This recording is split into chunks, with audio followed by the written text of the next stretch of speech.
کے در سے کیا ہم علی چھوڑ کے. کیا سوچ کے مولوی ولایت علی کا منکر کرنا چاہتا ہے میری قوم کے بچوں کو؟ کس وجہ سے تو ولایت علی سے بچوں کو دور کرنا چاہتا ہے؟ یہ جی آج مسئلہ شروع ہوا، یہ آج مسئلہ نہیں شروع ہوا، یہ آدم اور ابلیس کی جنگ ہی ولایت علی پہ ہوئی تھی. ممبر پہ بہت بڑا دعویٰ کیا ہے میں ممبر پہ دلیل دے کے جاؤں گا، قرآن سے دلیل دے کے جاؤں گا. یہ سازش کی ہے مولوی نے کہ اس نے آدم کے سجدے کا انکار نہیں کیا، سجدے کا انکار کر دیا اور خدا نے نکال دیا. ایک سجدے کی وجہ سے خدا اتنی بڑی سزا دے؟ تو لاکھوں چھوڑ کے بھی حاجی.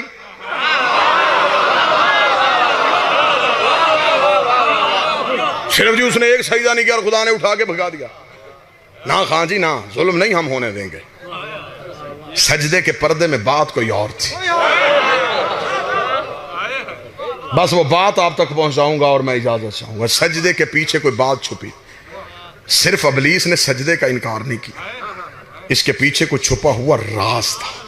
اتنی بڑی لڑائی ہو گئی اور آج تک وہ لڑائی چل رہی ہے اللہ کی اور شیطان کی. بھئی آج تک چل رہی ہے نا، رحمان اور شیطان کی لڑائی آج تک چل رہی. اتنی لمبی لڑائی کسی چھوٹی بات پہ نہیں ہوتی. اللہ اتنا بھی بے نیاز نہیں کہ آدم کے پیچھے اتنی بڑی لڑائی لے لے. اللہ نے آدم کی وجہ سے اتنی بڑی لڑائی نہیں لی. اور قرآن سے پوچھتے ہیں کہ لڑائی کی وجہ کیا بنی تھی. خدا نے کہا فَإِذَا سَوَيْتُ وَنَفَخْتُ فِيهِ مِن رُوحِي فَأَقَعُوا لَهُ سَاجِدِينَ. اے ابلیس توجہ میری طرف کریں گے تو میں سرکار سنوں. وجہ بتاؤں لڑائی کی. اے ابلیس جب میں آدم میں اپنی روح پھونکوں فَأَقَعُوا لَهُ سَاجِدِينَ تو تم سارے فرشتے سجدہ کر دینا. قرآن ممبر پہ لے کے اور خدا نے قرآن میں کہا کہ آدم کو سجدہ نہ کرنا. نا آدم کو سجدہ نہ کرنا. حیات القلوب میں علامہ مجلسی نے کہا ہے کہ سجدہ کروانے سے کئی ہزار سال پہلے خدا آدم کو بنا چکا تھا. آدم کا پتلا بنا کے خدا نے عرش کے چوک میں رکھا ہوا تھا. فرشتے گزرتے تھے لیکن سجدے کا حکم نہیں تھا. اس کا مطلب کہ سجدہ تو آدم کو ہوا ہی نہیں. اگر سجدہ آدم کو ہونا ہوتا تو جب آدم بنایا تھا اسی وقت ہو جاتا. اس کا مطلب کہ سجدہ خان صاحب آدم کو نہیں، میں لڑائی کی وجہ سنانے لگا ہوں، ہے نا ذہن جی، میں لڑائی کی وجہ سناؤں. اس کا مطلب کہ سجدہ آدم کو نہیں. خدا نے کہا جب میں آدم میں اپنی روح پھونکوں پھر سجدہ کر دینا. اس کا مطلب کہ سجدہ آدم کو نہیں، سجدہ روح کو ہوا تھا. انکار آدم کا نہیں، انکار روح کا ہوا تھا. میں نتیجہ نہیں، میں جگر نکال کے تمہارے ہاتھ پہ رکھنے لگا ہوں اور عدل کا ترازو تمہارے ہاتھ پہ دینے لگا ہوں. اور میں نے پہلے جملہ کہہ دیا تھا کہ تمہارے شہر کے چہرے پہ کچھ ناحق داغ ہیں، کچھ ناحق دھبے ہیں. وہ دھبے میں مٹانے کے لیے آیا ہوں. تائید مجھے آپ کی چاہیے. وہ داغ میں مٹانا چاہتا ہوں. اس ویڈیو کے ذریعے سے یہ مجلس پوری دنیا میں دیکھی جا رہی ہے. کم از کم پوری دنیا میں جہاں جہاں جس شہر جس گلی محلے میں بیٹھا ہوا کوئی مومن اس مجلس کو سن رہا ہوگا، اسے پتا ہوگا کہ سرگودا میں عقیدہ پڑھا بھی جاتا ہے، عقیدہ سنا بھی جاتا ہے، عقیدے پہ لوگ بولتے بھی ہیں، عقیدے کی تائید بھی کرتے ہیں. تمہارے ہاتھ گواہی کے طور پہ ولایت علی کے مقدمے پہ درج ہو جائیں گے. خدا نے کہا جب میں آدم میں اپنی روح پھونکوں تب سجدہ کر دینا. اس کا مطلب کہ سجدہ آدم کو نہیں، سجدہ اس روح کو ہوا تھا. انکار آدم کا نہیں، انکار اس روح کا ہوا تھا. قرآن ممبر پہ لے کے آ. مولوی کا گریبان میرے ہاتھ میں دے، میں قرآن سے اسے نکال کے دکھاؤں. پہلے قرآن سے پوچھ یہ روح ہے کیا. آواز پروردگار ہے میرا حبیب تجھ سے پوچھے گا یہ روح کیا ہے. کہہ دینا وَقُلْ رُوحٌ مِّنْ أَمْرِ رَبِّي. تو فوراً کہہ دینا روح اللہ کا امر ہے، روح اللہ کا امر ہے. اس کا مطلب کہ سجدہ آدم کو نہیں، سجدہ اللہ کے امر کو ہوا تھا. انکار آدم کا نہیں، انکار اللہ کے امر کا ہوا تھا. کس منہ سے علی کو نماز سے نکالے گا؟ وہ ایک امر کا انکار کر کے لانتی بن گیا. تو پورے اول الامر کا انکار کر رہا. اس نے ایک امر کا انکار.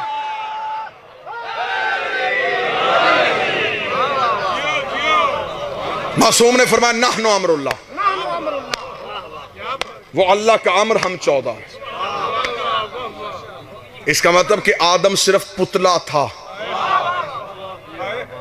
سجدہ اس روح کو ہوا تھا جو آدم میں تھی. وہ روح تھی اللہ کا امر. خدا نے کہا نکل جا میرے دربار سے, تو امر کا منکر ہے, تو نے امر سے انکار کیا. خدا نے اسے نکالا اور وہ دروازے پہ کھڑا. خدا نے کہا جا کیوں نہیں رہا؟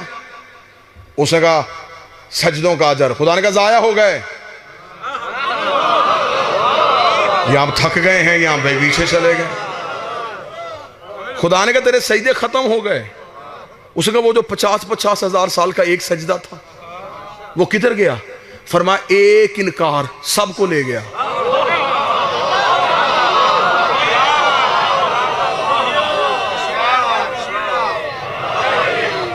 پچاس ہزار سال کا حیات القلوب میں علامہ مجلسی نے لکھا 50,000 سال کا یہ ایک سجدہ کرتا تھا. 50,000 سال تک سجدے میں پڑا رہتا.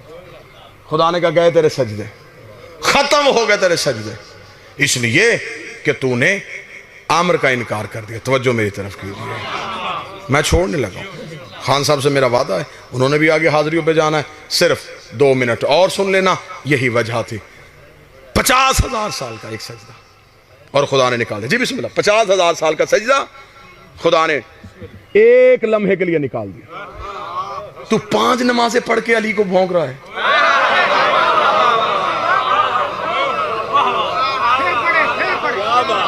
اس نے 50,000 سال کا سجدہ کیا, اتنے لاکھ سال کی عبادت اور خدا نے نہیں دیکھی.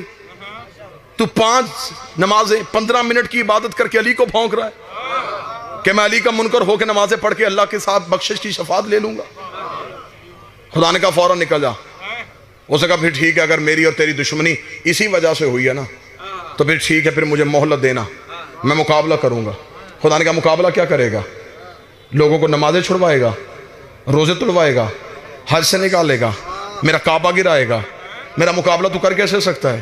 اس نے کہا مجھے تیری طاقت کا پتہ, لیکن مہلت تو دے دے, پھر میں ایک ہی کام کروں گا, میں صراط مستقیم پہ بیٹھ جاؤں گا. میں صراط مستقیم پہ بیٹھ جاؤں گا, دنیا آئے گی میں ہٹاؤں گا, دنیا آئے گی میں ہٹاؤں گا, دنیا آئے گی میں ہٹاؤں گا. جس کے چہرے پہ گرمی کا اثر نہیں, اس کے دل میں ولایت کا اثر ہے, اس کے دل میں ولایت کی حدت گرمی کی شدت کو مٹا رہی ہے. وہ بندہ اپنا سر اٹھائے گا, آنکھیں کھولے گا. اس نے کہا میں صراط مستقیم پہ بیٹھوں گا, دنیا آئے گی میں ہٹاؤں گا, دنیا آئے گی میں ہٹاؤں گا. اس کا مطلب شیطان نے اپنی پالیسی کا اعلان کر دیا. ابلیس نے بتا دیا میں بندوں کو نماز سے نہیں روکوں گا, بندوں کو روزوں سے نہیں روکوں گا, بندوں کو حج سے نہیں روکوں گا, میں صرف صراط مستقیم سے روکوں گا, میں صرف صراط مستقیم سے روکوں گا. جگہ تو رکھ لے, وقت تو رکھ لے, ٹائم تیری مرضی کا ہوگا, جگہ تیری مرضی ہوگی. حسین کا یہ نوکر, حسین کا یہ ماتمی, حسین کا یہ عزادار آنے کے لیے تیار ہے. کتابیں تو اپنی مرضی کی بٹھا لینا, کتابوں سے میں ثابت کروں گا. تو مجھے صرف اتنا بتا یہ صراط مستقیم ہے کیا, یہ صراط مستقیم چیز کیا ہے, یہ صراط مستقیم کہتے کسے ہیں, یہ صراط مستقیم اگر نماز ہے پھر نماز میں اہدنا الصراط المستقیم کیوں کہتے ہو؟ یہ صراط مستقیم روزہ نہیں, یہ صراط مستقیم زکات نہیں, یہ صراط مستقیم حج نہیں. ملا علی متقی کار یہ اہل سنت تک بندہ لکھ گیا.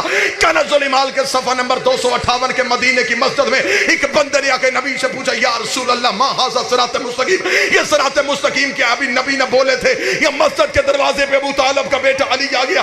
رسول نے اپنی دائیں ہاتھ کی انگلی کو علی کی جانب بڑھایا, بڑھا کے کہا ھذا علی صراط مستقیم, یہ میرا علی صراط مستقیم ہے. سرگودا پنجاب کا پورا پنڈال ہمیں ابلیس کے پروگرام کا پتہ چل گیا. یہ بندوں کو لا الہ سے نہیں روکتا, یہ علی ولی اللہ سے